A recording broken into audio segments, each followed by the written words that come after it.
Good evening. Tonight, we turn our attention to a challenge that quietly shapes the lives of every American, whether we realize it or not. It's a challenge that looms over our economy, our politics, and our children's future. We're talking about the U.S. national debt, an astonishing figure that has now soared past $34 trillion. That's a number so large it's almost impossible to comprehend. But its impact is very real, touching everything from the cost of borrowing money to the stability of our government programs.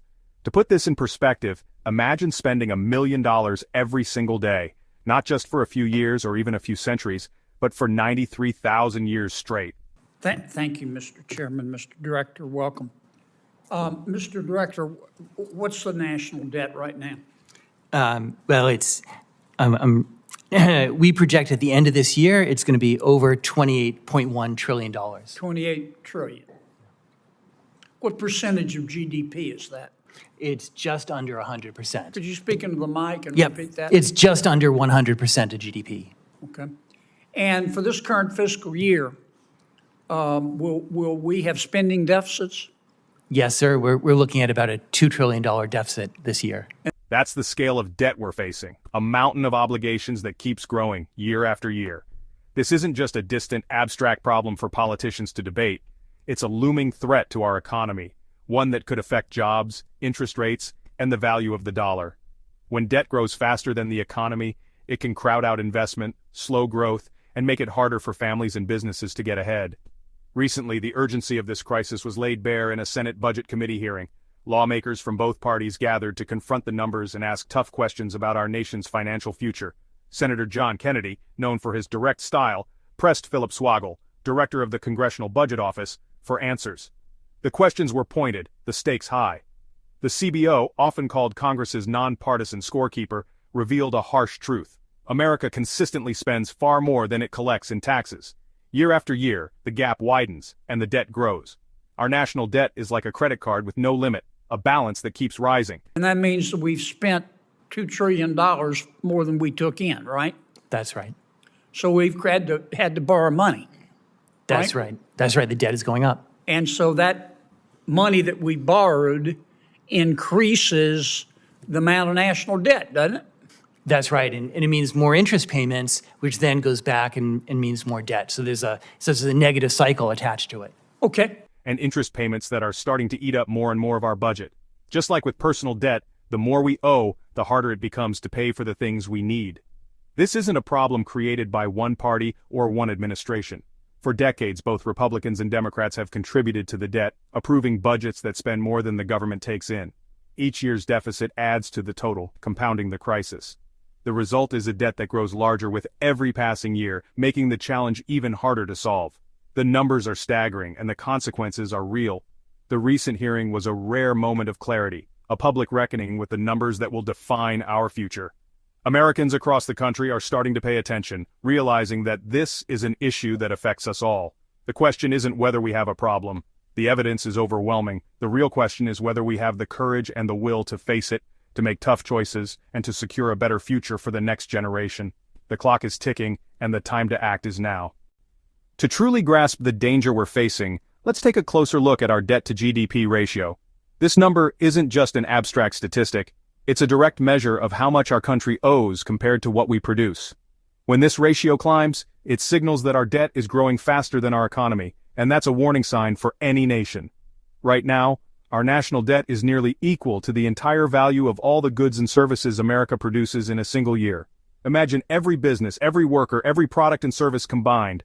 Our debt matches that staggering total. It's as if the country's entire economic output for a year is already spoken for, just to cover what we owe. For a family, it's like owing your entire annual salary, while the bills keep piling up month after month.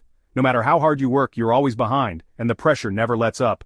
This is the reality for our nation's finances. This cycle is vicious. More borrowing leads to bigger interest payments, and those payments force us to borrow even more just to keep up. It's a snowball effect where debt feeds on itself, growing larger and harder to control with each passing year. Soon, the amount we pay in interest alone will surpass what we spend on national defense. That means more of our tax dollars will go just to cover the cost of borrowing, rather than protecting the country or investing in our future. Every dollar spent on interest is a dollar we can't invest in schools, roads, medical research, or the next generation's opportunities. Our ability to build, innovate, and improve lives is being squeezed by the weight of our debt. Crossing the 100% debt to GDP line is a major red flag. History shows that countries with debt this high often face rising inflation, higher interest rates, and sometimes even full-blown financial crises. It's a threshold that signals real danger ahead. We're not over the edge yet, but we're heading straight toward a financial cliff. If we don't change direction soon, the risks will only grow. The government is increasingly trapped. Interest on the debt is now one of the fastest-growing expenses in the federal budget. It's crowding out everything else, leaving less room for the programs and services Americans rely on. The recent congressional hearing was a wake-up call. Experts made it clear, our current financial path is unsustainable, and the longer we wait, the harder it will be to fix. If we don't act, the consequences will be severe: lost jobs, shuttered businesses, and a lower quality of life for millions of Americans. The stakes couldn't be higher. The time to change course is now. With decisive action and a commitment to responsibility, we can steer away from the cliff and secure a stronger future for everyone. The most shocking moment came when Senator Kennedy asked, "Where will our debt be in 10 years?" So our current national debt is over 100% of our economy. It's $28 trillion. Let's suppose that we think in 10-year windows, as you know. Let's suppose nothing changes over the next 10 years. Nothing. We don't renew the tax cuts. Nothing changes. What's the debt going to be 10 years from now? Right, so our projection is then over $50 trillion, or over 122% of GDP. Yeah. Well, damn, looks to me like we better do something. If nothing changes. Director Swagle's answer, over $50 trillion by 2034. That's not a guess, it's the CBO's official projection. Our deficits aren't shrinking, they're growing by trillions each year. Interest payments alone will consume a massive share of our budget. At $50 trillion in debt, the government will be paying for the past, not investing in the future. This isn't just a headline, it's a direct threat to our economy and global standing. A future of fewer opportunities and less flexibility to handle crises awaits if we stay on this path. The warning is clear. Will anyone in power listen? The stakes couldn't be higher. The hearing soon shifted focus to Social Security, a cornerstone of American life and a promise that millions of retirees, disabled workers, and their families depend on for financial stability. I mean, we can sit here and debate the tax cuts, and you talk about the tax cuts don't work. I don't know how you know that, because the pandemic skewed all economic results. But we better do something, huh? Do you think we can sustain the spending? No, the risks are mounting with higher interest payments and higher debt. And that's, as you said, that's why action must be taken. So what should we do? It's, the sooner Congress acts, the easier it will be. I get that. It's not So going to be what easier. should we do? I'm here to support you, but not to Support tell you me. What not to should tell we you what do? to do. I mean, reduce the deficit. You have choices. You can look at mandatory spending on the spending side as a driver. You have healthcare costs and Social Security. On the revenue side. Well, let me stop Yep. you for a second. Yeah, everybody always says that mandatory spending is driving the cost, and they say, well, look, we've got to do something because the Social Security trust fund is going to run out, and Social Security is going to be automatically cut. Look me in the eye and tell me you really think the United States Congress is going to allow Social Security to be cut. I would expect some action to be taken before that happens. So, if you think the United States Congress is going to sit here and allow Social Security to be cut, even if there's not a penny left in the trust fund, you've been dipping into your ketamine supply. It is not going to happen. We'll just go into the general fund and take the money, won't we? Right, and that would add to the deficit under as compared to current law. For decades, this program has been a lifeline, offering peace of mind to those who have paid into the system throughout their working years. But now, the Congressional Budget Office projects a troubling future. The Social Security Trust Fund is expected to run out of reserves by 2033, just a few years from now. This looming deadline has set off alarm bells in Washington and across the country. If Congress fails to act, the consequences will be immediate and severe. An automatic 23% cut to benefits would hit, slashing the monthly income of millions of seniors and vulnerable Americans who rely on these payments to cover essentials like rent, food, and medicine. Imagine the shock and hardship if seniors suddenly lost nearly a quarter of their income overnight. For many, this would mean tough choices, cutting back on groceries, skipping medications, or falling behind on bills. The ripple effects would be felt in families and communities nationwide. The political backlash would be enormous. To avoid such drastic cuts, Congress would likely choose to borrow even more money, adding billions to the national debt each year and pushing the problem further down the road. Social Security's current path is unsustainable. Solutions exist, raising the retirement age, increasing payroll taxes, or adjusting benefits, but each comes with significant political risks and public resistance.